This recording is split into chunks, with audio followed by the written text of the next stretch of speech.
Bonjour, bonjour tout le monde. Bonjour, bonjour tout le monde. Donc, on va laisser le temps. On va laisser le temps aux gens de se connecter rapidement. Voilà. Donc, on vous laisse le temps aux gens d'arriver dans le live. On va vous laisser le temps.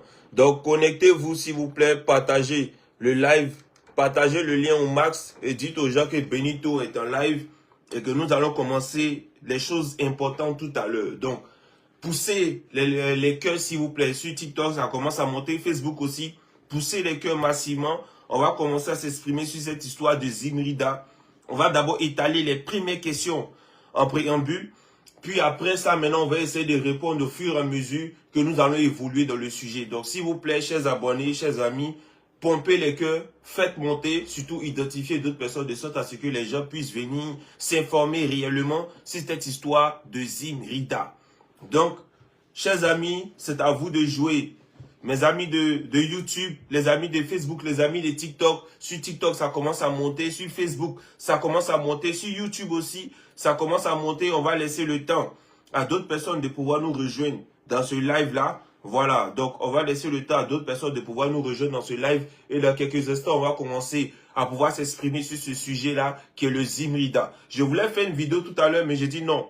Benito, il faut que tu puisses expliquer. Il faut que tu puisses expliquer de long en large cette histoire de Zimrida. Parce que je me suis renseigné du niveau d'Abidjan pour savoir comment est-ce que la situation de Zimrida est perçue du côté d'Abidjan. J'ai eu des informations qu'à 18h15, le bateau a quitté la Côte d'Ivoire. Le bateau a fini de livrer cette fameuse cargaison et le bateau a continué son chemin.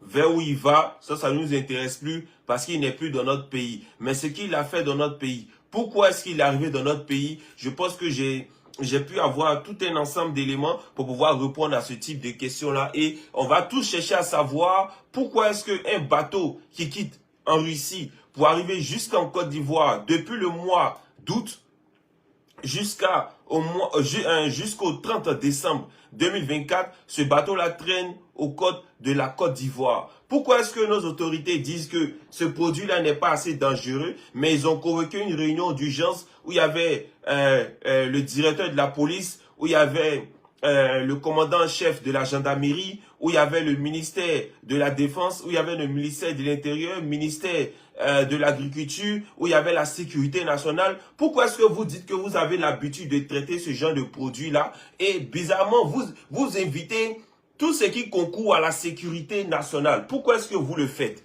Déjà, on va commencer, le live va commencer. Hein? Donc, quand on vous dit de partager, partagez. Voilà.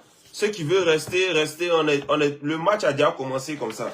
Donc, pourquoi est-ce que le port autonome d'Abidjan nous produit ces documents-là sans aucun cachet, sans aucune signature? Pourquoi? Moi, je me pose la question. C'est parce qu'en vérité, personne ne veut mettre sa signature pour endosser au cas où les choses se passent mal. Personne ne veut mettre sa signature. Voilà ce qui est en train de se passer. Chers amis, partagez le live, mettez les cœurs s'il vous plaît, pompez les cœurs s'il vous plaît, parce que ce que je vais vous dire, c'est très très important. Voilà pourquoi on part de la base, parce que la base c'est très très important. Donc je remonte encore les documents que tout le monde peut vérifier qui se trouvent bien entendu sur la page du port autonome d'Abidjan, ou pour aller vérifier, vous allez voir qu'il n'y a aucun cachet. Il n'y a aucun cachet, il n'y a aucune signature sur tous les documents qui ont été publiés par le port autonome d'Abidjan. Tout simplement parce que personne ne veut laisser sa signature. Parce qu'au cas où les choses se passent mal, ils vont faire comme le provoque. Voilà. Lui là va venir dire c'est pas lui, lui là va venir c'est pas lui, lui là va dire c'est pas lui. Donc raison pour laquelle personne n'a voulu mettre sa signature. Que ce soit les responsables du port, que ce soit même l'entreprise qui est chargée de décharger la marchandise au port. Parce que vous comprenez qu'au port autonome d'Abidjan, il y a plusieurs entreprises. Hormis celle que vous connaissez déjà, qu'on connaît déjà tous, celle de Bolloré, il y en a encore d'autres entreprises qui sont chargées de pouvoir s'occuper de l'arrivée des bateaux, tout ça, etc. Il y a plusieurs entreprises. Mais l'entreprise que nous tous on connaît, c'est l'entreprise de Bolloré qui est chargée de pouvoir décharger les bateaux lorsque les bateaux arrivent. Alors, le Zimrida, qu'est-ce qui s'est passé?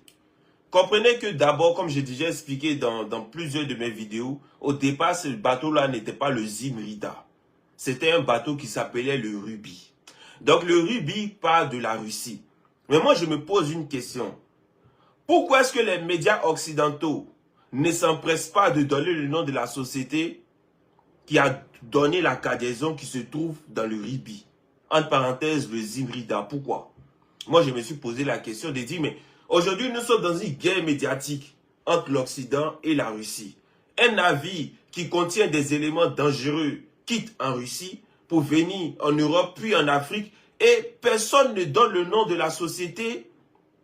Personne ne donne le nom de la société qui a chargé ce bateau-là avec le nitrate d'ammonium. Personne. Et j'ai essayé de pousser un peu les questions. J'ai dit, mais est-ce que la Russie a déjà donné le nitrate d'ammonium à n'importe quel pays pour que ces pays-là puissent fabriquer soit de l'engrais, soit des produits chimiques, ou soit aussi des explosifs, parce qu'on dit que le nitrate d'ammonium peut être utilisé pour fabriquer aussi des outils explosifs. Et je me suis rendu compte que, même pas que l'année dernière, la Russie s'est proposé de donner plus de 100 000 tonnes, écoutez bien ce qu'il dit, plus de 100 000 tonnes d'engrais à l'Afrique gratuitement. Je répète encore. Ils disent que le nitrate d'ammonium, là, c'est pour fabriquer engrais, non? La Russie, pas plus tard que l'année dernière, 2024, qui vient juste de passer, là, s'est proposé de donner 100 000 tonnes d'engrais. Il n'y a pas de nitrate d'ammonium, mais j'ai dit engrais, c'est-à-dire que on a fini de fabriquer engrais là. Engrais est là. Et puis on dit tenez cadeau pour l'Afrique. 100 000 tonnes.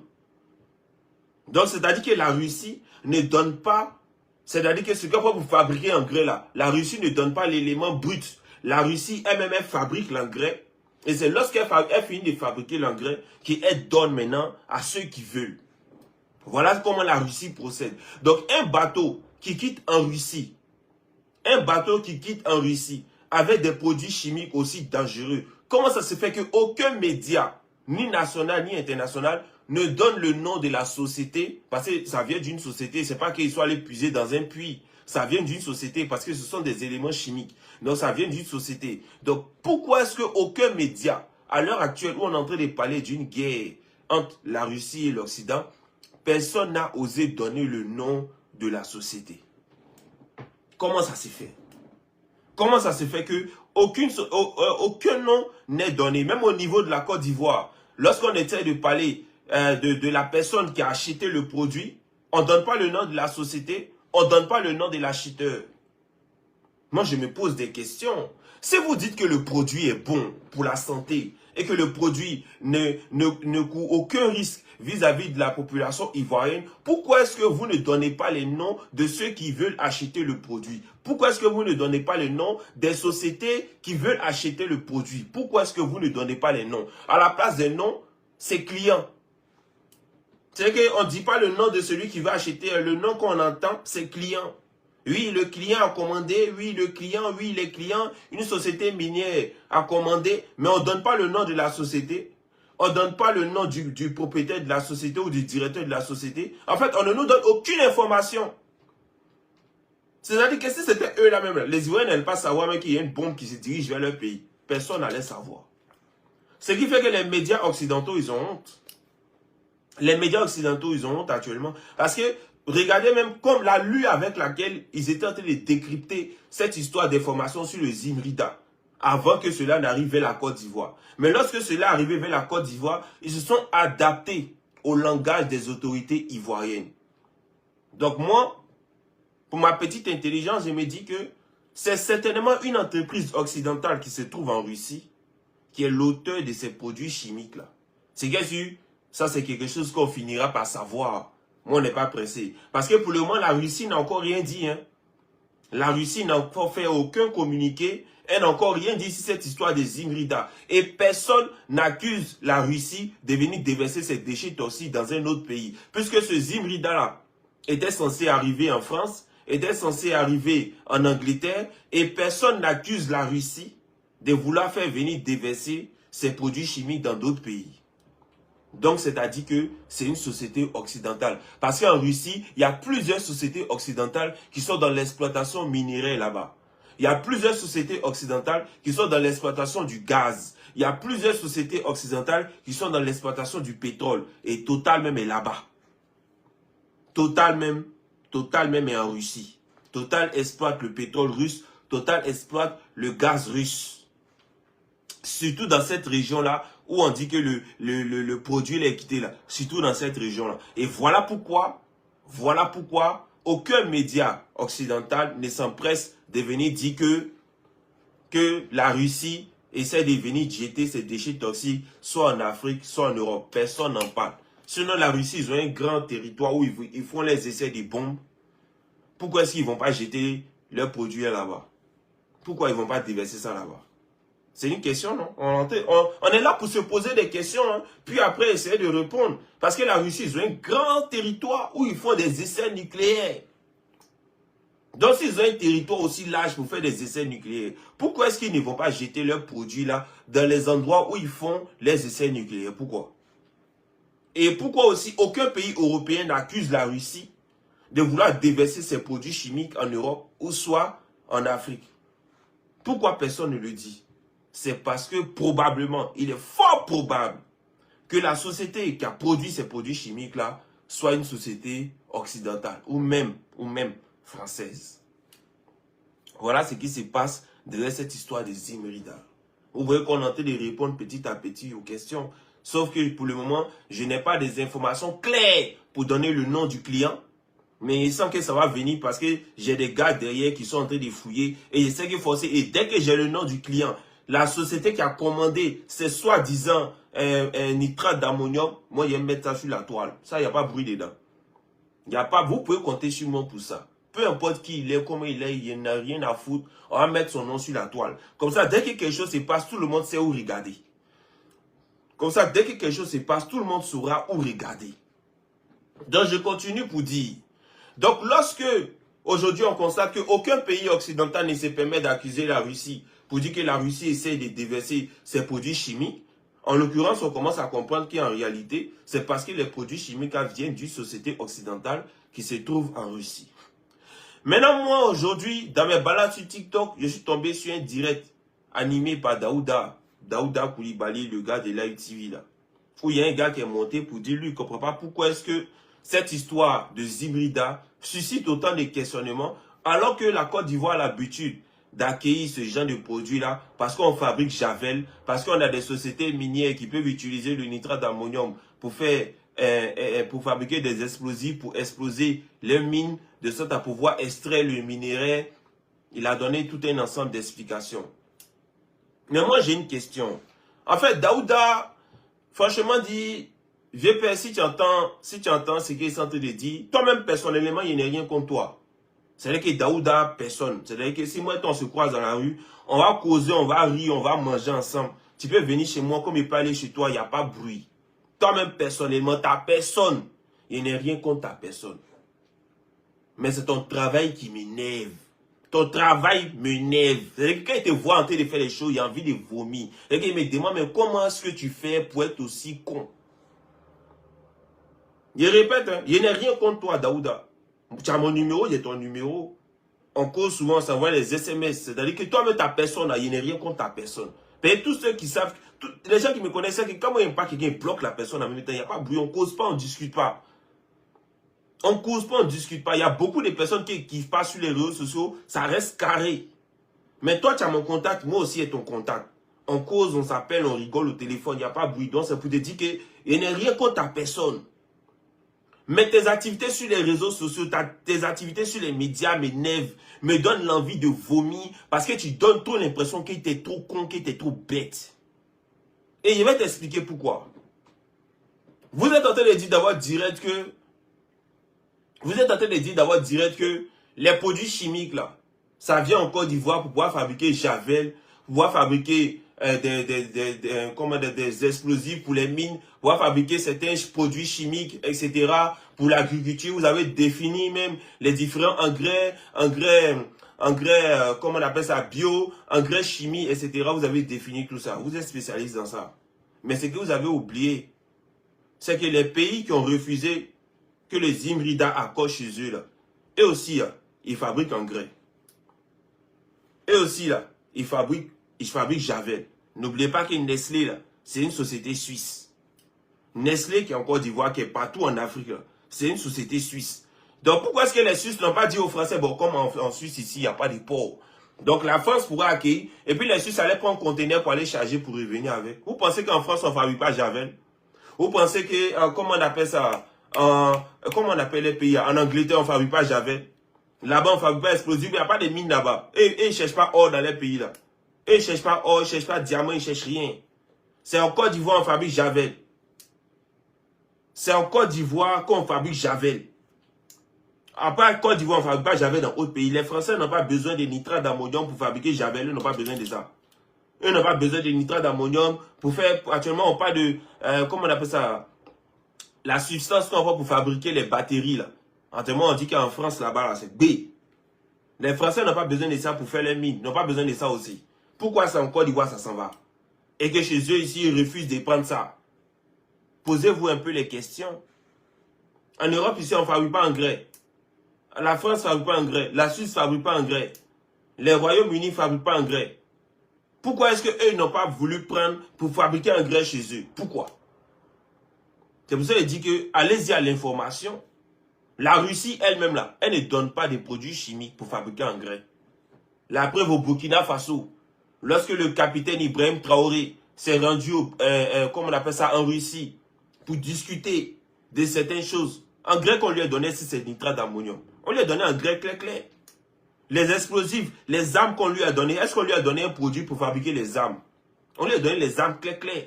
C'est que la Russie, c'est ce que tu commandes, c'est ce qu'on te donne.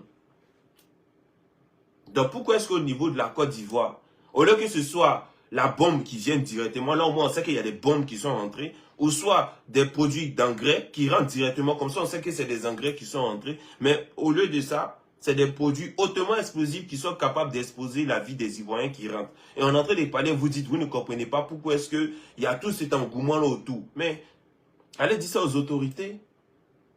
Si les autorités ne considéraient pas ce qui rentrait, pourquoi est-ce qu'ils organisaient une aussi grande réunion où il y avait beaucoup de ministres d'État, où il y avait la sécurité nationale, où il y avait les gens de l'hygiène publique, etc. Tout ça là, pourquoi est-ce qu'ils étaient là? C'est parce que l'affaire est sensible. C'est parce que personne ne veut porter le chapeau au cas où ça se passe mal. C'est parce qu'il y a beaucoup de risques derrière. Et c'est parce que aussi on nous cache beaucoup de choses. Et comme ils ne veulent pas nous dire la vérité, parce qu'ils ont signé des contrats ça et là, par-ci, par-là. Donc aujourd'hui, la Côte d'Ivoire est devenue le trou du cul du monde. La Côte d'Ivoire est obligée de tout accepter. La Côte d'Ivoire est obligée de tout englober. Parce que Ouattara et son équipe, à force de se promener partout pour vendre la Côte d'Ivoire, pour prendre crédit comme jamais. Donc aujourd'hui, la Côte d'Ivoire est obligée de tout prendre. La Côte d'Ivoire est obligée de tout prendre. Peu importe ce qu'on propose, peu importe ce qu'on dit, peu importe ce qu'on veut envoyer en Côte d'Ivoire, la Côte d'Ivoire est obligée d'accepter parce que la Côte d'Ivoire doit trop d'argent à l'extérieur. Et la plupart des contrats, là, c'est ce genre de bêtises là qui y figurent. Je me souviens, il y a un moment où j'avais fait une vidéo pour dire que la Côte d'Ivoire devait payer une bonne partie de sa dette avant de pouvoir rentrer dans l'année 2025. Beaucoup de stupides ont pris mes vidéos pour dire oui, si Ado ne rembourse pas, qu'est-ce qui va se passer? Juste avant de voir le mois de décembre, là, il y a eu 2-3 bêtes dedans qui ont oublié ce qu'ils ont dit. Ils sont venus écrire sur Facebook pour dire oui, que la Côte d'Ivoire aujourd'hui se félicite parce que la Côte d'Ivoire paye bien ses dettes. Il dit, vous avez oublié ce qu'il avait dit. Il avait dit que la Côte d'Ivoire devait payer une bonne partie de ses dettes auprès de ses créanciers juste avant de rentrer dans 2025. Et juste avant de rentrer dans 2025, vous tous, vous êtes venus vous asseoir sur la toile pour dire, oui, selon les chiffres des temps, la Côte d'Ivoire paye bien ses crédits. En vérité, la Côte d'Ivoire ne paye pas bien ses crédits. C'est que les crédits qu'elle devait à ses partenaires unilatéraux, la Côte d'Ivoire est partie prendre crédit avec d'autres institutions pour venir rembourser. C'est comme par exemple, tu dois à la Banque mondiale, tu t'en prends l'argent, le FMI, pour venir rembourser la Banque mondiale. Ou bien tu dois la CEDEAO, tu t'en prends l'argent avec la Belgique ou bien l'Allemagne, et puis tu prends cet argent-là pour venir rembourser la CEDEAO. Voilà comment est-ce qu'actuellement la Côte d'Ivoire rembourse sa dette. Sinon, si vous voyez, la dette n'a pas bougé, hein. Elle n'a pas diminué. En 2024, on était autour de 26 000 milliards. Actuellement, on est autour de 30 000 milliards. Rien n'a diminué. Bien au contraire, ça a augmenté. Vous ne vous posez pas la question de savoir, mais comment ça se fait qu'une institution dit qu'on paye bien nos crédits, Mais au lieu de constater que les crédits diminuent, ça augmente. Mais quand vous êtes borné, que vous êtes bête, et que dans votre tête, il n'y a rien de bon qui circule dedans, vous ne vous posez pas ce genre de questions. Sinon, la dette n'a pas diminué. Hein. La dette ivoirienne n'a pas diminué. Personne ici ne va venir me dire que la dette ivoirienne en 2023 et 2024 jusqu'à aujourd'hui 2025 a diminué. Personne ne va venir dire ça ici. Bien au contraire, elle a augmenté.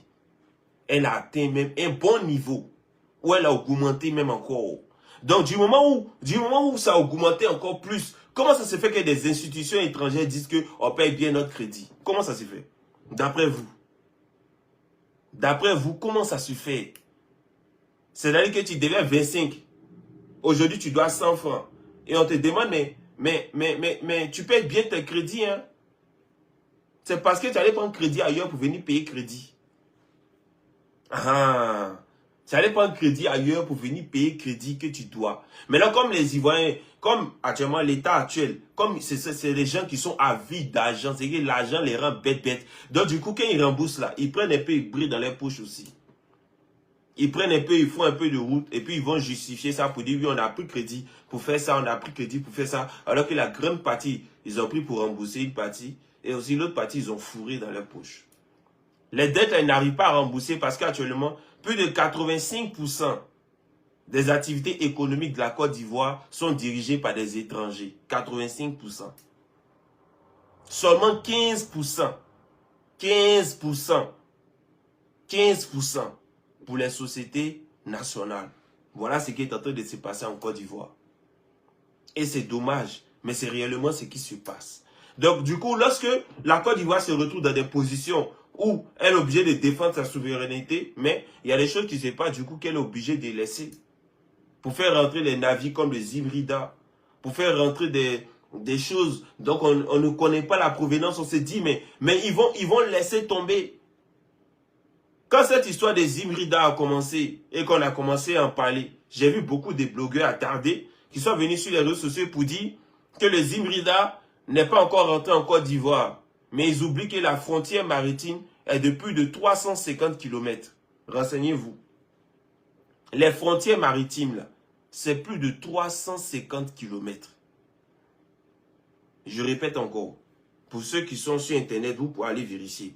Les frontières maritimes, là, c'est plus de 350 km.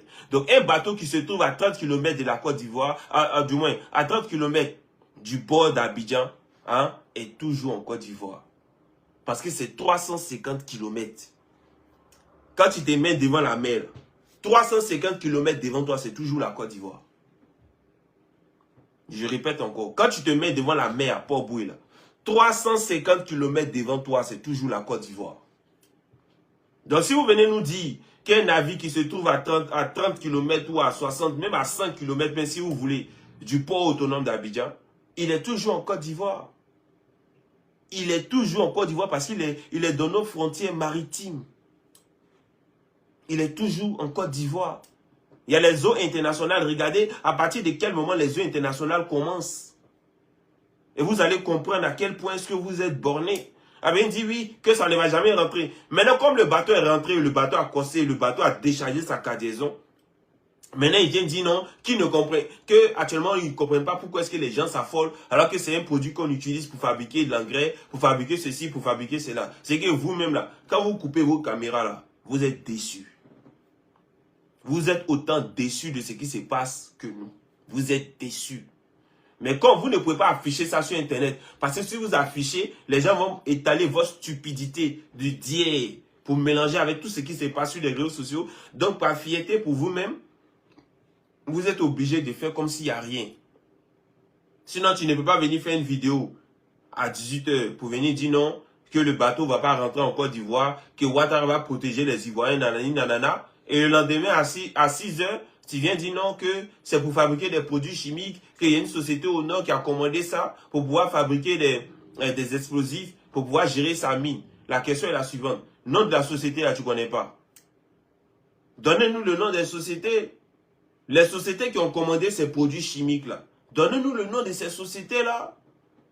Donnez-nous le nom du client, comme on le dit. Parce que vous tous, vous dites que c'est des clients. La RTI même dit client. Donc, donnez-nous le nom du client. On ne mérite pas de savoir c'est quel client qui a commandé ces produits chimiques. On ne mérite pas de savoir aussi. Voilà la question qu'on est en train de se poser. On ne mérite pas de savoir qui sont ces fameux clients-là qui ont commandé ces produits chimiques-là. On ne mérite pas de savoir. Alors qu'on sait que ces clients-là ne sont pas ivoiriens. On sait ça déjà. Ils ne sont pas ivoiriens. Ivoirien même cherche à acheter des tracteurs pour pouvoir nettoyer son champ. Il n'arrive pas à trouver. Ce n'est pas nitrate d'ammonium, il va commander depuis la Russie qui a venu. Vous n'allez pas vous foutre de nous à ce point-là. Ivoirien même cherche. Ivoirien même cherche à acheter des tracteurs au Bénin, au Niger, au Ghana, pour pouvoir nettoyer son champ, pour avoir une bonne productivité, comment on appelle ça, agricole. Et vous allez nous dire non, Ivoirien laisse ça de côté pour commander des tonnes et des tonnes de produits chimiques, comme on appelle ça, en Russie. Ce n'est pas sérieux. Donc j'appelle le peuple ivoirien, en tout cas moi, sur cette histoire des Zimrida, je vous dis que soyons prudents, soyons regardants. Parce que de l'instant où ce produit-là se trouve actuellement sur le territoire ivoirien, soyons en alerte. Soyons en alerte. Parce que actuellement, là, la vie de bon nombre d'entre vous est en danger. La vie de bon nombre d'entre vous est en danger. Parce que à la moindre erreur, à la moindre mauvaise manipulation, c'est tout un village, toute une ville, tous des vies qui peuvent être rasées à la seconde. On a vu ce qui s'est passé au Liban. On a tous vu de nos deux yeux. Et en plus, au Liban, il fait moins chaud qu'en Côte d'Ivoire. Chez nous en Côte d'Ivoire, là, il fait très chaud, surtout à l'heure actuelle. Nous sommes dans la saison sèche. Janvier, c'est un mois où il fait très chaud en Côte d'Ivoire. Décembre, janvier, c'est un mois où il fait très chaud. À partir de fin janvier, il pleut un peu. Février, mollo, mais quand même il fait chaud et le climat est très humide. Et le nitrate d'ammonium est un produit hautement explosif. C'est-à-dire que c'est plus dangereux que le gaz butane. C'est plus dangereux que le gaz butane. Cette affaire-là, moi je l'ai pris à cœur parce que ça concerne la vie des gens.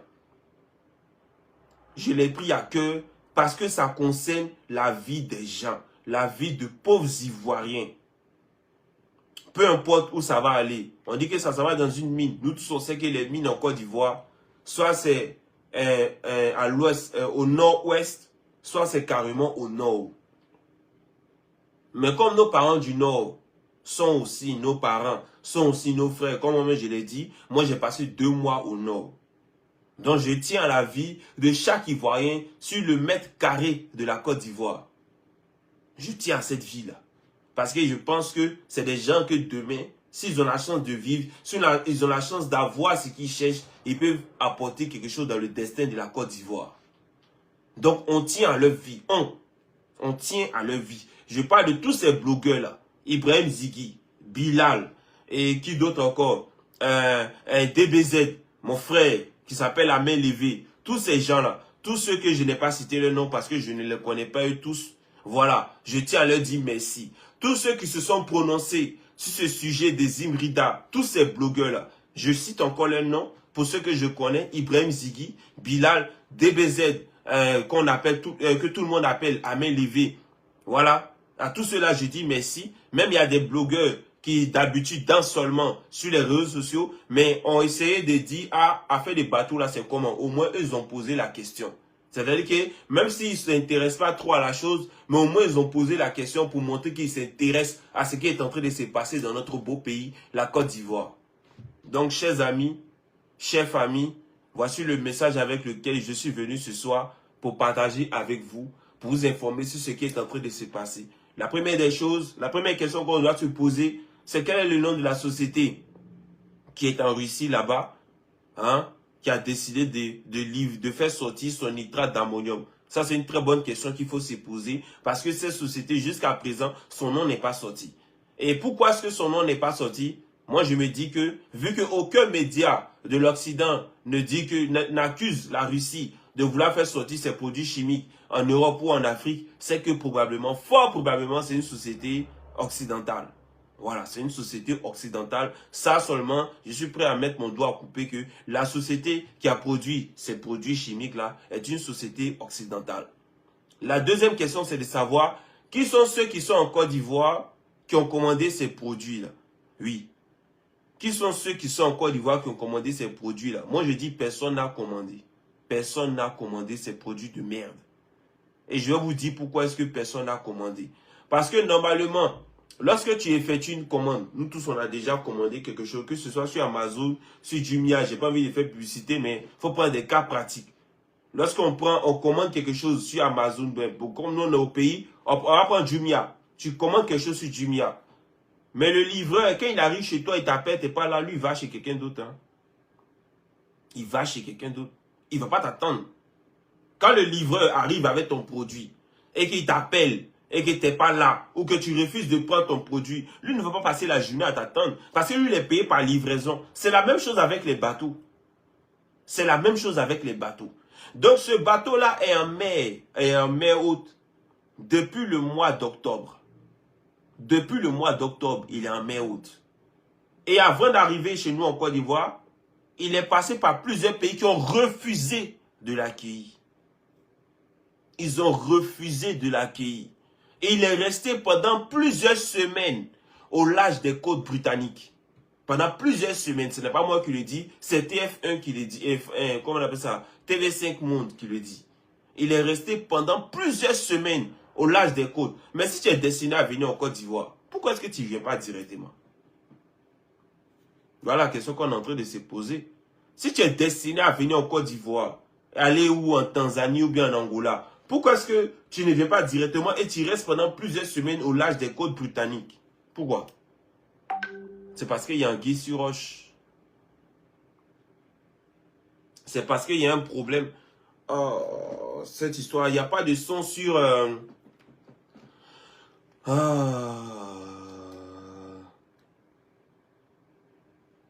C'est bon. Voilà, on m'entend.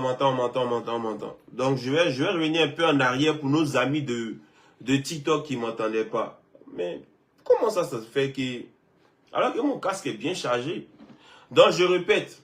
Donc, je disais tantôt que si la cargaison était destinée à la Côte d'Ivoire, comment ça s'est fait que le bateau est resté pendant plusieurs semaines au large des côtes britanniques, qui est devenu directement en Côte d'Ivoire? Parce que nous tous, on a déjà commandé quelque chose, que ce soit sur Jumia, que ce soit sur Amazon, ou ce que vous voulez. Lorsque tu commandes un produit, le livreur, quand il arrive devant, même quand il quitte chez le client avant de venir chez toi, il t'appelle. Si tu ne réponds pas, il ne vient pas chez toi, il s'en va ailleurs.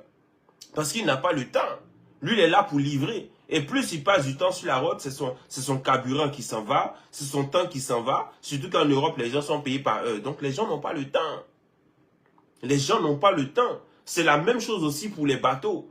Donc, du moment où un bateau quitte en Russie, jusqu'à il arrive au large des côtes de Lituanie, France, Bretagne, etc., ben pourquoi est-ce que ce bateau-là ne vient pas directement à Abidjan lorsque les gens refusent de l'accueillir, si bien entendu, sa destination préalable était à Abidjan? Pourquoi est-ce qu'il n'est pas venu directement? C'est une question qu'on est en train de se poser aussi. Pourquoi est-ce que depuis le mois d'octobre, il traîne en mer jusqu'à son décembre, et aujourd'hui 6 janvier ou bien 7 janvier qu'il a livré sa cargaison au niveau de la Côte d'Ivoire? Pourquoi est-ce qu'il n'a pas fait au préalable? Il y a beaucoup de questions qu'on est en train de se poser. Beaucoup de questions suscitant l'intérêt de savoir ce qui se passe réellement dans cette histoire des Émirats. Donc, chers amis, moi je nous invite, tous autant que nous sommes, à nous poser de bonnes questions. Et aussi à essayer de trouver les réponses à toutes ces questions-là. Parce que si on ne se pose pas les bonnes questions, nous n'aurons jamais les bonnes réponses. Donc, moi j'exhorte toute la population ivoirienne à chercher à savoir qui est responsable du fait que ces produits-là se sont retrouvés en Côte d'Ivoire. On dit le client, non? La RTI n'a qu'à nous informer sur le nom du client. Ça là seulement, c'est ce qu'on demande à la RTI. Il faut nous informer sur le nom du client et sur la destination de son usine. Son usine se trouve où? Parce qu'ils vont prendre le produit là, c'est pour aller à son usine, c'est pour aller à son centre d'entrepôt, son centre de stockage, si vous voulez. Donc on a besoin de savoir où son centre de stockage se trouve, où ces produits-là seront stockés, De sorte à ce que la population qui vit dans ces endroits-là puisse faire attention. Parce qu'on sait que s'il y a un problème là, les gars, vous n'allez pas réagir. Ce sont les Ivoiriens qui vont mourir cadeau. Vous n'allez pas réagir. Vous serez dans votre coin, ou bien vous-même vous allez fuir du pays parce que vous ne voulez pas supporter. Donc ce sont les Ivoiriens qui seront sur le terrain, là, qui vont mourir gratuitement pour rien de bon. Donc je vous exhorte à nous donner le nom du client, du fameux client, la fameuse société qui a commandé ces produits chimiques-là. Donnez-nous le nom de cette société-là. Si elle existe, donnez-nous son nom. Et où est-ce qu'elle a stocké les produits chimiques? On veut savoir, de sorte à ce que les Ivoiriens puissent faire attention. Oui, comme on le dit, c'est mieux de prévenir que de guérir. Au moins, les Ivoiriens savent que là, il y a un produit chimique très dangereux. Moi, il passe ici, il ne veut pas me mettre en danger. Parce que si ça explose et que des Ivoiriens perdent la vie, vous n'allez rien faire. Vous n'allez pas les dédommager, vous n'allez pas les aider. Ils n'auront pas gain de cause parce que les gens des Probo Kuala, jusqu'à aujourd'hui, ils n'ont pas encore eu gain de cause. En tout cas, certains ont eu, d'autres n'ont pas encore eu. Voilà pourquoi est-ce que les séquelles sont profondes sur cette histoire de bateau. Donc, chers amis, voici les questions. Moi, je ne suis pas venu vous informer. Voilà, moi, je suis venu mettre les questions sur la table. De sorte à ce que quand on quitte ici, tout le monde a ces questions en tête. Tout le monde essaie d'y réfléchir et tout le monde, bien entendu, essaie de trouver des solutions à ces questions-là. Donc, on va essayer tous d'y répondre. Moi, je vais me mettre à la tâche tout en essayant de pousser mes pions pour chercher à avoir plus d'informations. Et dès que j'ai une petite information, avec le nom de quelqu'un en même temps, bah, on met ça sur la toile en même temps. Donc, je vous exhorte, vous aussi, à continuer dans ce carnaval-là, de sorte à pouvoir répondre à ces questions-là, car il y va de vos vies, surtout pour ceux qui se trouvent sur le territoire ivoirien, parce que personne ne sait actuellement où le nitrate d'ammonium se trouve. Personne ne sait. Et dans la vidéo que j'ai vue du directeur général du port, ou bien du porte-parole du port, le nitrate d'ammonium ne va pas passer la nuit au port. Je répète encore pour ceux qui n'ont pas entendu. De la vidéo que j'ai entendue du directeur autonome du port d'Abidjan, il dit que le nitrate d'ammonium ne va pas passer la nuit au port. Nous, ce n'est pas pour le port qu'on s'inquiète. Nous, ce n'est pas pour le port qu'on est inquiet. Nous, c'est pour la vie des Ivoiriens. Parce qu'au port là-bas, ce qui est là-bas n'est pas à nous. Donc si ça explose, nous, on s'en bat les couilles. Mais c'est pour la vie des Ivoiriens que nous, on est inquiets. Donc le fait de nous dire que le nitrate d'ammonium ne va pas dormir au port là, champion, tu ne nous rassures pas, bien entendu, mais c'est là même que tu nous inquiètes. C'est là même que tu nous inquiètes. Ce n'est pas nous disant que le nitrate d'ammonium ne va pas dormir au port que tu vas nous rassurer. Parce que nous, on n'en a rien à foutre du port. Le port peut exploser, ce n'est pas notre problème. Parce que c'est pour quelques camarades de ado. Donc si ça explose, c'est l'argent qui part en fumée. Nous, on n'en a rien à foutre. Mais vu que vous dites que le nitrate d'ammonium ne va pas passer la nuit au port, nous, on veut savoir ça se trouve dans quelle ville. Ça se trouve dans quelle commune. Ça se trouve dans quel quartier. Ça se trouve dans quelle usine. Ça se trouve dans quelle industrie. Qui se trouve où exactement. De sorte à ce que les Ivoiriens qui sont là-bas puissent faire attention. Est-ce que le chauffeur même actuellement qui est en train de conduire nitrate d'ammonium, est-ce qu'il sait que c'est nitrate d'ammonium qu'il est en train de conduire? Parce qu'il faudrait que lui aussi puisse préserver sa vie. C'est quelqu'un qui a une femme, qui a des enfants. Supposons que les camions là font accident la nuit là, quelque part sur la route là-bas. Ils mettent leur vie en danger. Surtout qu'ils n'ont pas une bonne assurance.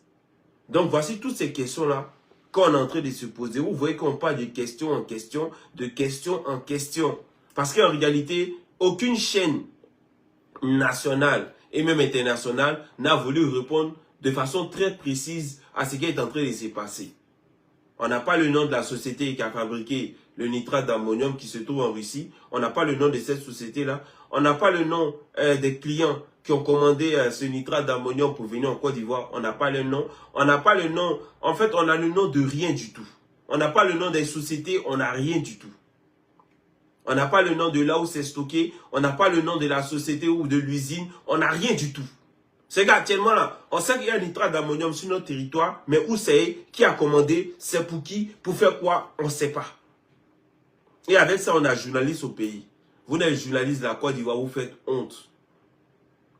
Vous me faites honte. Vous devez tous repartir à l'école. Vous ne savez pas ce qu'on appelle l'exclusivité. Vous ne savez pas. Quand on dit exclu, en Europe, ici, les médias ici bousculent pour avoir l'exclusivité. Exclusivité. En Europe, ici, les gens se battent. Les journalistes se battent pour avoir l'exclu. Vous faites quoi? C'est que vous êtes là pour relayer. Ça, c'est pas journaliste. Ça, moi-même, je peux faire ça. Moi-même, je peux partir à l'école des journalistes. Je peux faire ça. Relayer une information, ça, c'est rien du tout.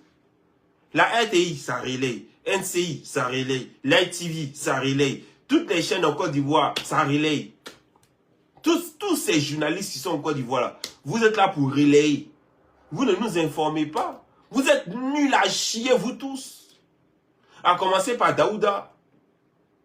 Vous êtes tous nuls à chier. Parce que personne n'est capable de donner une information précise, nette et claire. Personne. À part, bien entendu, Assalé Tiemoko, lorsqu'il était encore journaliste, qu'il arrivait de temps en temps à débusquer certaines personnalités politiques en donnant leur agissement et leur activité illicites. Mais sinon, à part lui, il n'y a aucun journaliste qui donne des informations précises. Vous tous, vous ne faites que relayer. Relayer. Relayer. Relayer. Mais aucune personne ne donne des informations claires.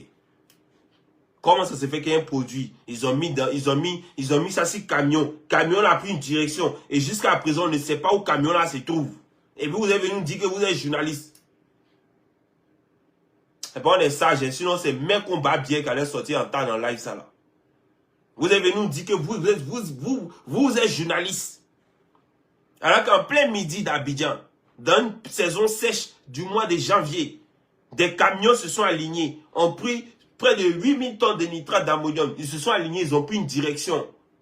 Et jusqu'à présent, aucun journaliste n'est capable de nous dire où se trouve exactement ces nitrates d'ammonium là. Dans quelle localité ça se trouve. Aucun journaliste n'est capable de nous dire ça. Aucun journaliste. Vous êtes là pour relayer. Vous êtes des relayeurs. Vous n'êtes pas des journalistes. Il n'y a pas de journalistes en Côte d'Ivoire. C'est pour ça, moi, quand il y a quelques attardés, quelques journalistes attardés avec lesquels je discute, que ce soit sur Messenger, ou ils se jouent les journalistes. Moi, je leur dis, vous n'êtes pas des journalistes. Vous n'êtes en aucun cas des journalistes. Parce que vous ne pouvez pas être journaliste. Dans un pays actuellement où on se pose beaucoup de questions. Jamais vous invitez les ministres sur des questions intéressantes. Jamais vous n'allez interviewer le président de la République sur des questions intéressantes. Jamais vous, c'est que jamais vous ne nous informez clairement. C'est le truc des réseaux sociaux là. Soit vous venez défendre, soit vous venez un peu accuser légèrement tout en faisant attention à ce que vous dites. Et puis vous relayez. Vous utilisez les propos de telle personne pour poser à telle personne. Mais vous-même là, dans votre quotient intellectuel en tant que journaliste, il n'y a rien de nouveau. Les journalistes de Côte d'Ivoire, franchement, disent, ces gens-là me donnent l'envie de vomir. Moi, je le dis, hein, même pour ceux que je connais, franchement, dit votre travail de journaliste, je le dis pas de façon personnelle. Je le répète encore parce que, bon, vous êtes à l'école, vous êtes journaliste, mais bon, après tout, vous êtes ce que vous êtes. Mais moi, je dis de façon personnelle. C'est que les journalistes que je connais, je fais très attention à ce que je dis parce qu'il y a beaucoup que je connais personnellement, avec lesquels je discute, donc je fais attention à ce que je dis. Voilà. Donc, c'est que vous-même, votre propre personne, je n'ai rien contre votre propre personne. Parce que quand on discute au téléphone, voilà, il y a des choses bienveillantes qui sortent. Mais quand même, votre travail, votre métier en tant que journaliste, vous êtes nuls à chier. Tous les journalistes de Côte d'Ivoire, vous êtes nuls à chier. Parce que vous ne donnez aucune exclusivité sur ce qui est en train de se passer. Des camions se sont alignés aujourd'hui, prennent une direction. Et jusqu'à présent, actuellement, il doit être quelle heure à Abidjan, mais je ne sais même plus. Il doit être 21h30 à Abidjan. Et aucun journaliste n'est venu informer la population ivoirienne sur l'endroit où sont stockés ce nitrate d'ammonium à l'heure actuelle. Alors que le directeur du port autonome d'Abidjan a dit que le nitrate d'ammonium ne sera pas stocké au port. Mais est-ce que c'est pour le port? Nous, on est inquiet. On n'est pas inquiet pour le port. Nous, on est inquiet pour la vie des Ivoiriens. On est inquiet pour la vie des Ivoiriens. Et vous, les journalistes, aucun d'entre vous, jusqu'à l'heure actuelle, n'est capable de venir nous dire où se trouvent ces nitrates d'ammonium. Et ça, vous avez venu dire que vous êtes journaliste. C'est pour ça, moi, quand ils discutent avec moi, je casse leur côté journaliste. Pour leur dire, Si c'est côté journaliste, il ne faut pas prendre ça pour te gonfler, pour venir discuter avec moi. Il casse ça pour leur montrer qu'en tant que journaliste, il ne valent rien. Maintenant, si c'est en tant que personne, on peut discuter parce que moi, bientôt, je suis ouvert à tout le monde, je ne prends pas la grosse tête. Si quelqu'un est très simple. Tous ceux qui ont eu l'occasion de discuter avec moi, que ce soit pendant qu'il était à Abidjan ou pendant qu'il est ici au téléphone, ils savent que ce n'est pas quelqu'un de fermé, de carré. C'est quelqu'un de très ouvert à la conversation. Tout le monde le sait. Tout le monde sait que je suis quelqu'un de très ouvert à la conversation. Voilà. Mais le problème est que en Côte d'Ivoire, on a des gens qui se disent journalistes, qui portent l'étiquette de journaliste, mais en réalité, ce sont des gros lâches, ce sont des gros vauriens. Et je ne dis pas à titre personnel, mais je dis à titre professionnel, vous êtes nuls à chier. Tous autant que vous êtes nuls à chier. Et ça, notez ça quelque part, jusqu'à ce que vous soyez professionnel, et vous allez cette étiquette-là sur vous. Sinon, à chaque fois que je vois quelqu'un qui se présente à moi, qui me dit qu'il est journaliste, il lui dit qu'il est nul à chier. Il est nul à chier.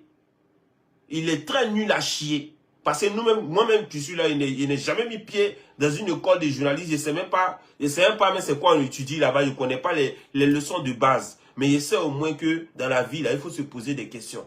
Et il faut amener son interlocuteur à pouvoir répondre à ces questions-là. Il faut créer des situations en tant que journaliste pour obliger. Parce que souvent, tu as quelqu'un devant toi. Tu sais quelle question tu veux lui poser, mais le gars même, par sa façon même de communiquer avec toi, tu sens qu'il n'a pas envie de te donner toutes les réponses. Donc, il faut le stresser. Il faut l'emmener à pouvoir te répondre.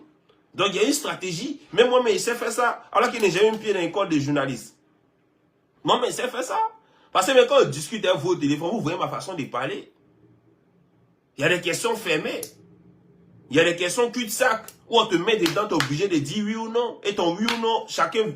Voilà, cela vise à l'interprétation. Mais au moins, tu as répondu à quelque chose. On t'amène à dire quelque chose. Donc, franchement, dit, chers amis, il y a beaucoup de choses à dire. On va faire le tour de la table, on ne va pas quitter ici. Donc, ce soir, je suis venu avec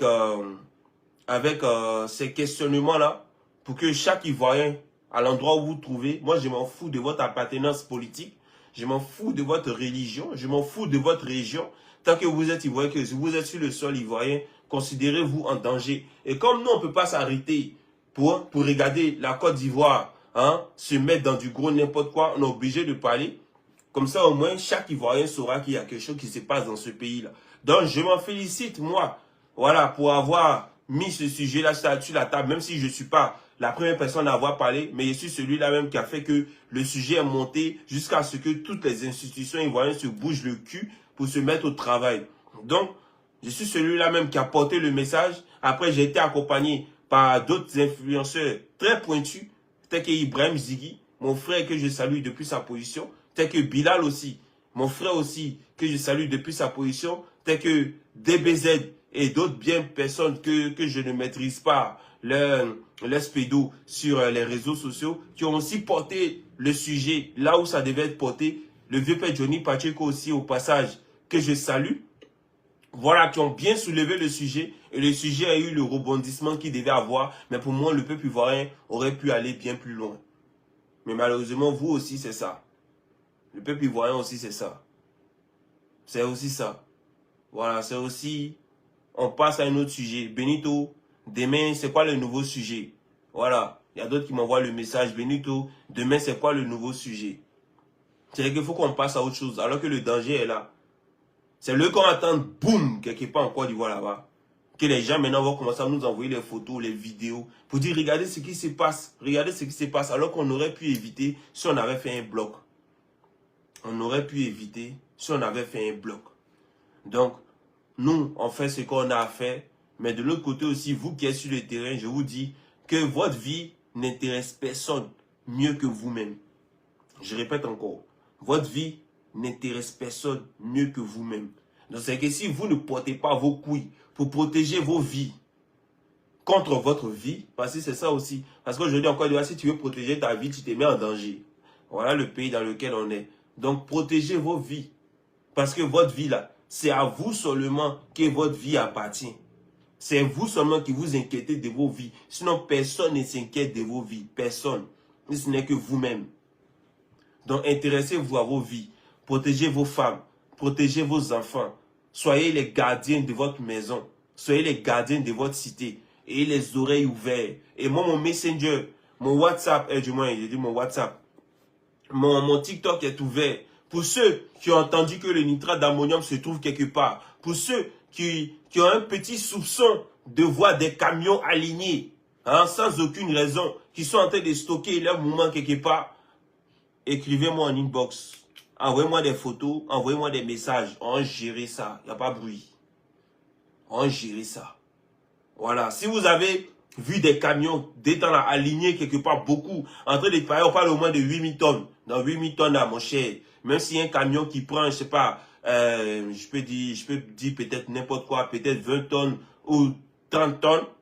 C'est-à-dire qu'il y a au moins une centaine de camions pour pouvoir décharger tous ces 8000 tonnes-là. Donc, c'est-à-dire que dans cette centaine de camions qu'aucun journaliste en Côte d'Ivoire n'a pu voir où les camions-là s'en vont, si vous voyez des camions alignés quelque part avec des produits, ou vous voyez des gens qui se protègent, des gens qui ont des masques, etc., prenez des photos.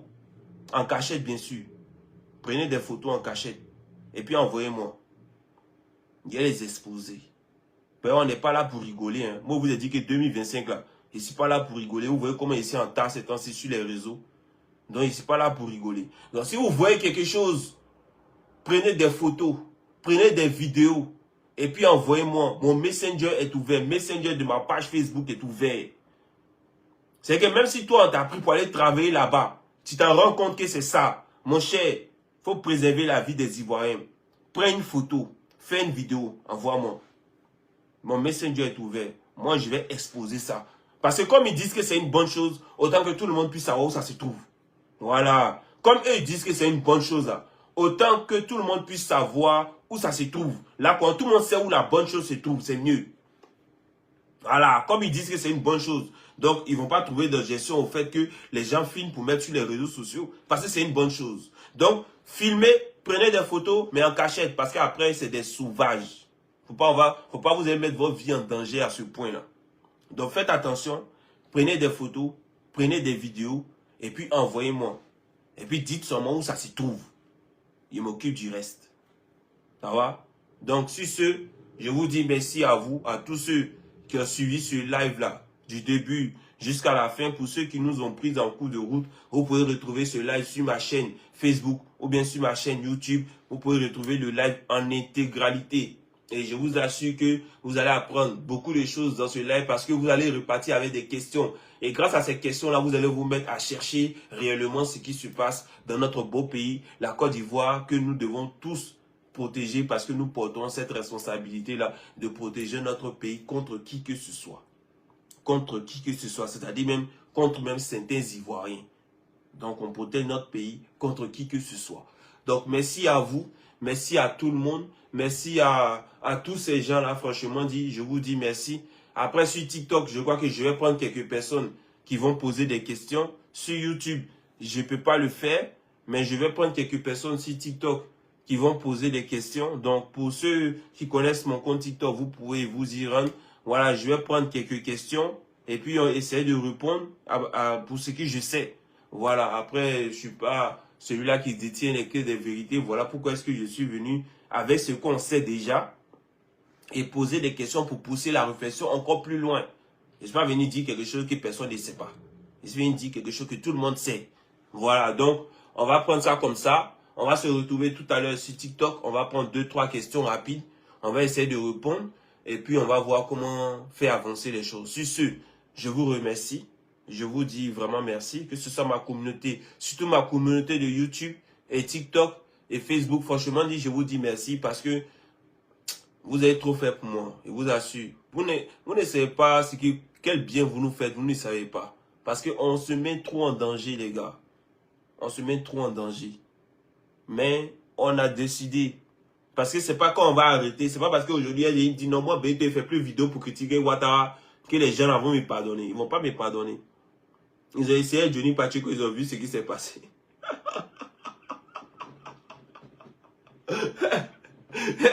Ils ont essayé Johnny Pacheco, ils ont vu ce qui s'est passé. Donc, comme on le dit, c'est pour un gaou qui est gaou, deuxième gaou, les niata. donc, en aucun cas, hein, parce qu'il a arrêté de parler de Ouattara, et puis ils vont dire non, Benito, il y a foi cette famille. Jamais, jamais de la vie. Même Johnny Pacheco, ils l'ont pardonné, mais pas pas entièrement quoi. Lui-même, il a senti ça. Lui-même, là, il a senti ça fort. Donc, en esprit, on est dedans. Voilà, on est dedans. Je suis de ceux qui n'ont pas changé de chemin depuis qu'aujourd'hui. Il n'y a pas changé de chemin. Donc, on est dedans à fond. Voilà, donc comme je vous l'ai dit, si vous entendez, si vous avez des échos, j'insiste là-dessus. Prenez des photos. Ne vous gênez pas. Prenez des photos, mais faites attention, pardonnez, pour pas vous aller exposer vos vies. Prenez des photos, et puis nous, on va s'occuper du reste. Envoyez-moi seulement un inbox. Il va vous poser 2-3 questions, c'est vrai, c'est pas assez con. Tu vas m'envoyer une photo, et puis il va prendre la photo rapidement et partage. Tous ceux qui m'envoient des éléments en inbox, ils savent que c'est très compliqué. Hein, parce qu'il t'envoie une liste de questions. Voilà, cette liste de questions-là me permet de savoir si tu es réellement sûr de ce que tu es en train de faire. C'est pas m'envoyer quelque chose, à mettre en bouille et prendre un post sur ma page. C'est pas comme ça il marche. Hein. Ceux qui m'ont envoyé des choses en inbox, ils savent comment je suis en inbox. En inbox, ils posent beaucoup de questions. Ils posent beaucoup de questions. Donc, si vous envoyez vos mouvements, préparez-vous à un questionnement. Parce que les questions, c'est tout à fait normal. C'est pour que moi, je puisse être sûr de ce que je vais dire et que vous aussi, vous soyez sûr de ce que vous avez vu. Comme ça, on met les deux ensemble et puis on produit quelque chose de qualité pour que les autres puissent s'informer en qualité. Parce que l'information, c'est ça. Voilà. Moi, je dis, je ne suis pas allé à l'école de journaliste. Mais je sais de quoi il s'agit lorsqu'on parle d'information. Donc, on est ensemble. Force et courage au peuple ivoirien. Je vais prendre 2-3 questions rapidement sur TikTok. Et ma communauté de Facebook, je vous dis merci à vous aussi. Merci à ma communauté de YouTube. Sachez qu'on est ensemble, on continue le bar et puis rien ne va nous faire faillir. Ciao, ciao et à bientôt. Que Dieu et nos ancêtres méritants vous protègent dans tout ce que vous faites chaque jour de vos vies. On est ensemble les gars. Merci beaucoup. Donc YouTube, on arrête. Bon, c'est terminé. Facebook, on se trouve sur comment on appelle ça, sur TikTok. Il y a beaucoup de personnes qui veulent poser des questions.